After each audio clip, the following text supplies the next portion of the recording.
নমস্কাৰ আপোনালোক সকলোকে পুনৰবাৰ আপোন চচৰ অন্য এটা ভিডিঅ'লৈ স্বাগতম জনাইছো। আপোনালোকে সিম কাৰ্ড ব্যৱহাৰ কৰা বাদ দি দিয়ক। সিম কাৰ্ড নহলেতো নহব, গতিকে আপোনালোকে পৰাপক্ষত এজন ব্যক্তিয়ে এটাই সিম কাৰ্ড চলাওক। কিয় বাৰু জানেনে? কাৰণ কোম্পানীসমূহে আপোনালোকৰ মূৰত দিবলৈ গৈ আছে এটা ৰাম টাঙুন দিবলৈ গৈ আছে। টেলিকম কোম্পানীসমূহে বৃদ্ধি কৰিবলৈ গৈ আছে তেওঁলোকৰ ৰিচাৰ্জৰ দামসমূহ।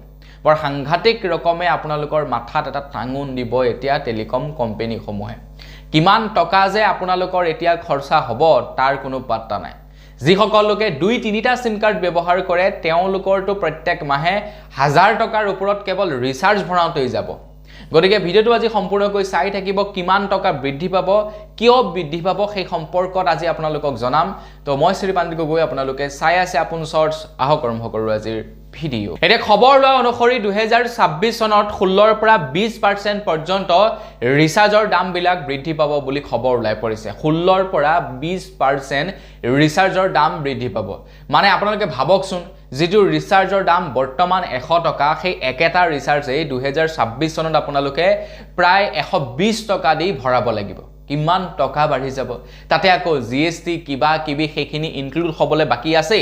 মানে কিমান টকা যে বৃদ্ধি পাব 2026 চনত ৰিচাৰ্জৰ দাম তাৰ কোনো ঠিক নাই। গতিকে 2-3টা যোনে সিম কাৰ্ড ব্যৱহাৰ কৰি আছে ন, তো তেওঁলোকক কৈছোঁ ভালে যে আপোনালোকে সিম কাৰ্ডসমূহ বাদ দিয়ক, মাত্ৰ এটা ইউজ কৰক যিটো নেকি প্ৰয়োজন, বাকীবিলাক ব্যৱহাৰ কৰা বাদ দিয়ক, নহলে বৰ বেয়াকে পস্তাব আপোনালোকে। 2024 চনত বৃদ্ধি পাইছিলে ৰিচাৰ্জৰ দাম, আৰু এতিয়া 2 বছৰৰ পাছত 2026 চনত আকৌ ৰিচাৰ্জৰ দাম বৃদ্ধি পাব বুলি খবৰ ওলাই পৰিছে। মানে টেলিকম কোম্পানীসমূহে প্ৰত্যেক 2 বছৰৰ মূৰে ৰিচাৰ্জৰ দামবিলাক ইনক্ৰিজ কৰে। ইয়াৰ আগৰবাৰ 2024 চনত ইনক্ৰিজ কৰিছিলে তেওঁলোকে ৰিচাৰ্জৰ দামসমূহ, আৰু এতিয়া 2026 চনত আকৌ এবাৰ তেওঁলোকে ৰিচাৰ্জৰ দামবিলাক ইনক্ৰিজ কৰিব। আকৌ দাম ইনক্ৰিজ কৰিব 2028 চনত, 30 চনত। মানে তেওঁলোকৰ সেইটো এটা পেটাৰ্ণ। তেওঁলোকে 2 বছৰৰ মূৰে ৰিচাৰ্জৰ দামবিলাক বৃদ্ধি কৰে। এতিয়া কেৱল এটা কোম্পানীয়ে কিন্তু দাম বৃদ্ধি নকৰে, আকৌ প্ৰত্যেকটো কোম্পানীয়ে কৰিব। এতিয়া জিঅ'ই কৰাৰ লগে লগে এয়াৰটেলে কৰিব, এয়াৰটেলে কৰাৰ লগে লগে ভোডাফোনে কৰিব। এতিয়া বাকী কোম্পানীবিলাকেতো মানে চাই থাকে জিঅ'ই কেতিয়া ৰিচাৰ্জৰ দাম বঢ়াব, কাৰণ মানে জিঅ' হৈছে বৰ্তমান মানে সৰ্ববৃহৎ কম্পিটিটৰ বৰ্তমান আমাৰ ভাৰতবৰ্ষত। গতিকে জিঅ'ই যেতিয়াই 1 টকা এটা বঢ়াই দিব, এইফালে বাকী কোম্পানীবিলাকে 1.5 টকালৈকে দাম বঢ়াই দিয়ে। বৰ্তমান সময়ত সকলো ফালে 5G নেটৱৰ্ক প্ৰভাইড কৰিছে কোম্পানীসমূহে। এতিয়া 5G নেটৱৰ্ক প্ৰভাইড কৰিবৰ কাৰণে কোম্পানীসমূহক অত্যাধিক টকাৰ প্ৰয়োজন হৈছে, যাৰ কাৰণে নেকি কোম্পানীসমূহে আমাৰ পকেটৰ পৰা সেই খৰচাটো উলিয়াব বিচাৰিছে।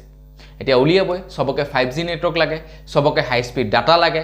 এতিয়া হাই স্পীড ডাটা আপোনালোকক যদি দৰকাৰ হৈছে, টকাও সেই তেনেকেই ভৰিব লাগিব। হাই স্পীডতে আপোনালোকৰ পকেটৰ পৰা টকা ওলাই যাব, কাৰণ আপোনালোকৰ আজিকালি 4G চলাবলৈ মন নাযায়। বেলেগৰ কথানো কি ক'ম, মোৰে 4G চলাবলৈ মন যায়। ভালদৰে যদি 5G মানে ফুল স্পীডত নাপাওঁ তেতিয়াও মোবাইলটো চলাবলৈ মন নাযায়। মুঠতে মোক একদম 5G হাই স্পীড ডাটা লাগিব। আনফালে আকৌ আনলিমিটেড ডাটাৰ প্ৰয়োজন হৈ পৰিছে এতিয়া, তাৰ কাৰণে আৰু বেছিকৈ ৰিচাৰ্জ কৰিব লগা হৈছে। গতিকে 2026 চনত আমাৰ পকেটৰ পৰা টকা মুঠতে হুৰে ওলাব, ঠিক আছে। আৰু সেইটো কাৰণেই কোম্পানীসমূহ ধনী হৈ গৈছে, আমি দিনক দিনে দুখীয়া হৈ গৈছোঁ। বাৰু যি কি নহওক, 2026 চনত মুঠতে আপোনালোকে যদি 4-5টা সিম ব্যৱহাৰ কৰি আছে, আপোনালোকক ছাজেষ্ট কৰিম আপোনালোকে মাত্ৰ এটা সিম কাৰ্ড ব্যৱহাৰ কৰক, নহ'লে পকেট কেতিয়া খালী হ'ব আপোনালোকে গমেই নাপাব। তো বন্ধু আনিবেগল বছ, আজিৰ ভিডিঅ' জনাবলগীয়া খবৰ ইমানটোৱে আছিলে। খবৰটো জানি কেনে পালে কমেণ্ট ছেকশ্যনত জনাব। যদি ভাল লাগিলে লাইক এটা কৰি দিব। চেনেল যদি ছাবস্ক্ৰাইব কৰা নাই ছাবস্ক্ৰাইবটো কৰি ল'ব। পুনৰ এটা ভিডিঅ' লগ পোৱাৰ সাজু বিদায় মাগিছোঁ। ধন্যবাদ। জয় অসম।